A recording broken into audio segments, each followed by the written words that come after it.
Tara, pasok kayo. Hello! Hello! So, Mac, introduce mo naman yung sarili mo.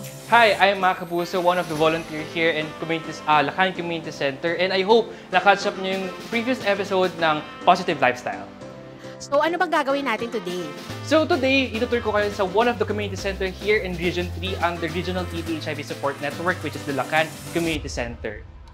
So first thing, ang gagawin natin sa pagpunta sa community center ay ang triage. So dito kukunin yung information natin kung wala ba tayong dalang COVID or virus, of course, and then yung some information or services na kailangan natin ay dito na rin maaalam ng ating front desk. So here, si Miss Bianca ang ating front desk at siya ang mag-welcome sa inyo. Hi Miss Bianca, hi naman sa camera. Hi! Mabuhay! Pagpasok niyo po, ganda ko ang una niyong makita. Char! By the way, I'm Bianca. Bianca, so ano namang handog ng ganda mo today? Ayan, syempre para masigurado po natin ang inyong kalusugan, ipapa-fill out ko po sa inyo itong health declaration. And then, itatanong ko po sa inyo kung anong rason nyo po sa pagpunta nyo po dito sa Lacan Community Center. Kung ito ba ay HIV screening, PrEP, ART refill, or gut monitoring for transgender woman, or ang gender affirmative hormone therapy. And then, itatanong ko po kung kayo po ba ay book po ba sa quickrest.org, or kung hindi naman po, okay lang dahil pwede pong mag-walk-in.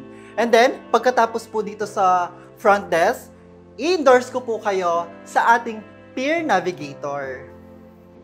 Thank you so much, Miss Bianca. So yun nga, sabi nga, maraming services na in-offer ang Lacan Community Center, and some of these are the HIV testing, the ARV refill, the PrEP, a consultation and refill, and also the newest service, the gut monitoring. So ngayon, akit tayo sa taas para makita natin yung ating counseling room and hack team. So tara, akit tayo.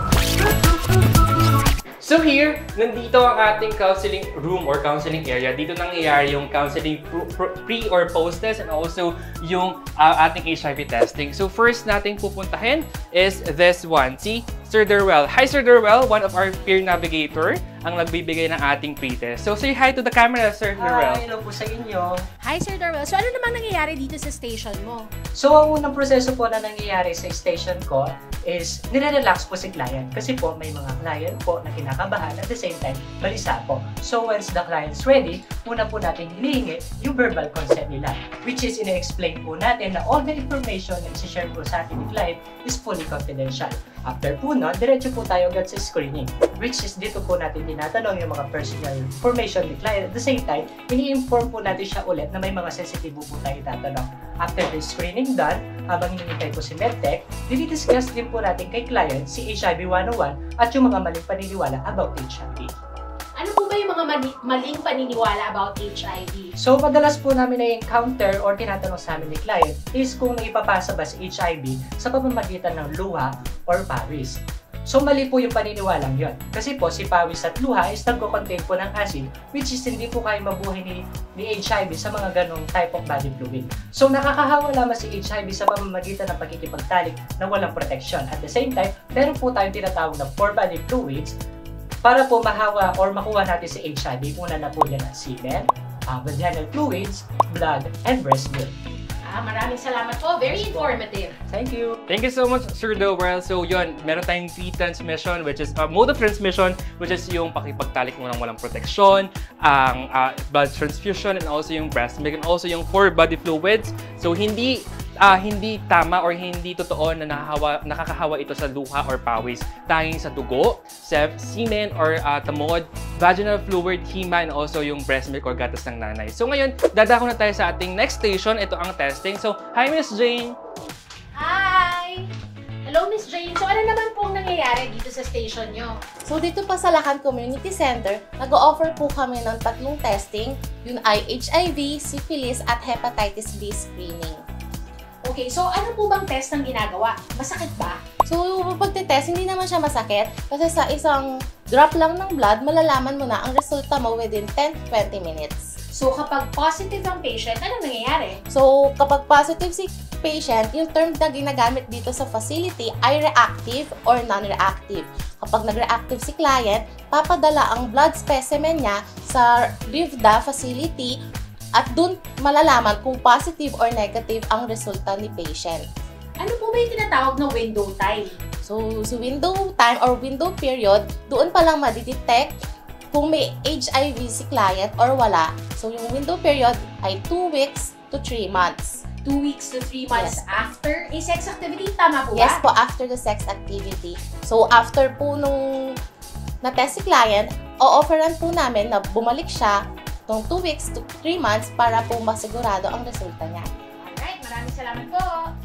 Thank you so much, Miss Jane. So yun, napaka-importante na i-follow natin yung window period na meron tayo once na nakapagpa-test tayo dahil napaka-importante na ma-monitor natin yung ating status. So after the testing, we'll go to our post-counseling. Dito malalaman natin yung result ng ating HIV screening kanina kay Miss Jane or sa ating medtech. So here's Sir Roman to discuss our counseling process. Hi, Sir Roman. Say hi to the camera. Hi, my name is Roman de Guzman. Hi, Sir Roman. So, ano namang nangyayari dito sa post-counseling? So sa post-counseling, ito yung exciting part. So malalaman na ng client kung ano yung resulta niya sa mga na-test natin sa kanya. So, kapag reactive ang client, ano pong nangyayari? So kapag reactive si client, so nire-refer natin siya sa case manager natin para tumulungan siya kung paano yung proseso ng paggamutan niya. Kapag non-reactive naman po, Pag non-reactive naman siya, bali binibigay namin sa kanya yung mga combination prevention tulad ng PEP, PrEP, tsaka yung condom and lubricant. meron po bang mga support groups na pwedeng masalihan ng ating mga reactive or positive patients? Yes, marami pong support group dito sa Central Luzon na pwede niyang puntahan para at least tutulungan siya na sa kanyang gamutan para at least ma-achieve niya yung pagiging undetectable niya. Ibig sabihin, hindi na siya makakapanghawa. Would you say po na manageable ang HIV? Yes, na-manage natin yung HIV once na tuloy-tuloy yung paggamutan niya at nag-detect siya ng tama at wasto ng kanyang gamutan. Alright, maraming salamat po.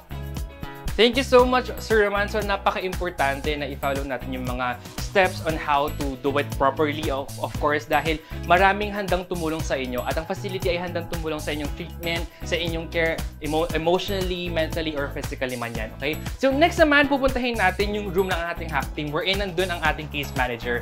Ang case manager siya yung nagkikater or siya yung fully support sa ating mga PhilHIV clients. So, nandito tayo ngayon sa hack team office or sa ating hack team room. So, kung makita nyo sa design, meron na celebration mamaya. So, here's Sir Elton, one of our case manager. Hi, Sir Elton. Say hi to the camera.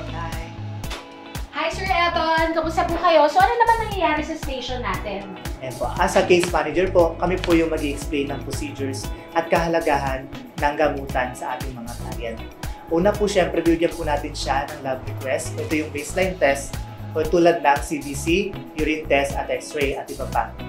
So pagkatapos po mapagawa ng client, babalik po siya dito para sa consultation with the physician po at ng nurse. Then po, meron po tayong tinatawag na 6 months monitoring. Ito po yung kailangan nating malaman yung kalagayan ng client natin. Babalik po siya per month para po malaman natin kung meron pa siyang concerns pagdating sa gamot like side effects po. And then, after 6 months, dapat po natin ma-explain mabuti sa client yung kahalagan din po ng viral load. Ito po yung pwedeng yung results na ay virally suppressed ka na or undetectable. Pag sinabing virally suppressed, ito yung 1,000 below na yung copy sa katawan mo. At pag undetectable naman, ito yung U is equals to U. O yung undetectable is equals to untransmittable. O yung hindi na madidetect yung katawan mo, o yung hindi na madidetect yung virus sa katawan mo, kundi at the same time, yung virus, hindi mo na siya may papasa o yung untransmittable. Okay, so masasabi po ba natin na kayo ang partner ng ating client in their journey as they manage HIV? Yes po. So as a case manager po, kami po yung body ng client pagdating po sa gamot. Alright, maraming salamat po. Thank you so much, Sir Elton. So, napaka-importante na mag-adhere tayo sa ating treatment. Dahil sabi nga kanina, mayroon tayong partner sa ating treatment. So, wala tayong dapat ikabahala sa ating paggagamot dito or paggagamot sa HIV para malabanan natin and ma-achieve natin yung U equals your undetectable equals to untransmittable. So, I think, na-tour ko na kayo sa buong facility na Lakan. And tara, baba na tayo. So, that's it. So, na-tour ko na kayo sa buong community center ng Lakan.